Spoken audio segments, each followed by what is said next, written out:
هەردوو ڕێکخراوی هەفتەی شوبات بۆ مافەکانی مرۆڤ و ڕێکخراوی داکۆک بۆ ماف و ئازادی و ژمارەیەک لە چالاکوان و ڕەوەندی کوردی لە وڵاتی بەریتانیا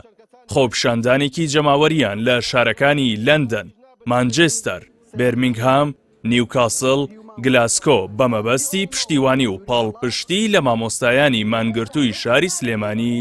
ڕێخست. ئێمە وەکو هاوڵاتیەک وەکو ئەندامانی ڕێکخراوی داکۆک و ئەندامانی ڕێکخراوی هەفتەی شوبات لێرە کۆبوونەتەوە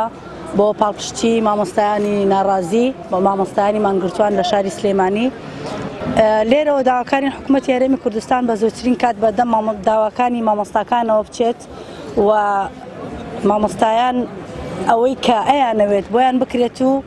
واز لە مانگرتنەکەیان بێنن، بەڵام بەمەرجێک کە حکوومەتی هەرێم پشتیوانیان بکات و معاشەکانیان لە کاتی خۆیان باتێ و بەدەم داواکانیانەوە بچن. لە شاری مانچێستەر هەڵساین بە ئەنجامدانی چالاکیەک بۆ پشتگیری مامۆستایان و فەرمانبەرانی مانگرتوو لە هەرێمی کوردستان کە داوای مافی ڕەواکانی خۆیانەکەن کە سەرەتاییترین مافەکانە کە داوایەکەن وەکو موچە و هۆکاری نەناردنی موچە و دواکەوتنی موچە گەڕێنمەوە بۆ ئەو ملیانە سیاسیە کە لە نێوان دەسەڵاتی یەکێتی و پارتیدا ئاگوزەرێ و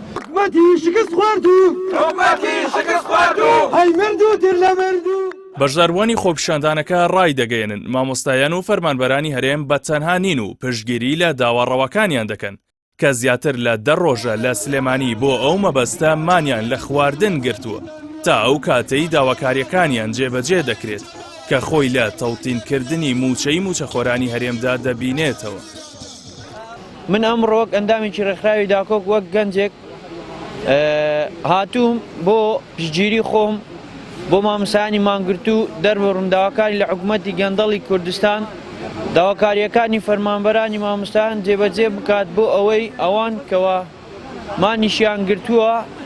ژیانیان نەکەوێتە مەترسیەوە. ڕاستی ئەوە چەند ساڵێکە حکوومەتی هەرێمی کوردستان بە هەموو بیانیەک شایستەی دارایەکانیان نادات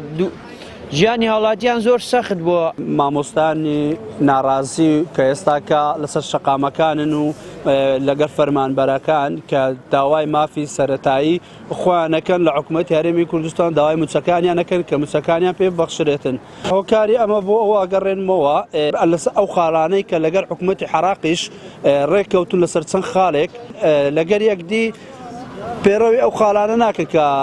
لەگە حکوومەتی عێراقی ڕێککەوتنیان لەسەر کردووە. مانگرتنی مامۆستایان و فەرمانبەرانی ستەملەکراوی کوردستانە. کوردانی تاراوگە لە هەردوو ڕێکخراو لە بەریتانیا ڕای دەگەێنن بە تەواوی و بە هەموو توانایانەوە پشتگیری لە داواکاریەکانی مانگرتوان و موچەخۆرانی هەرێم دەکەن و سەرکۆنەی حکوومەتی ماوە بەسەرچووی هەرێمی کوردستان دەکەن کە دوای 10 ساڵ لە حکومڕانیان موچە و ژیانێکی شایستە بۆ مامۆستایان و فەرمانبەران و هاوڵاتیانی هەرێمی کوردستان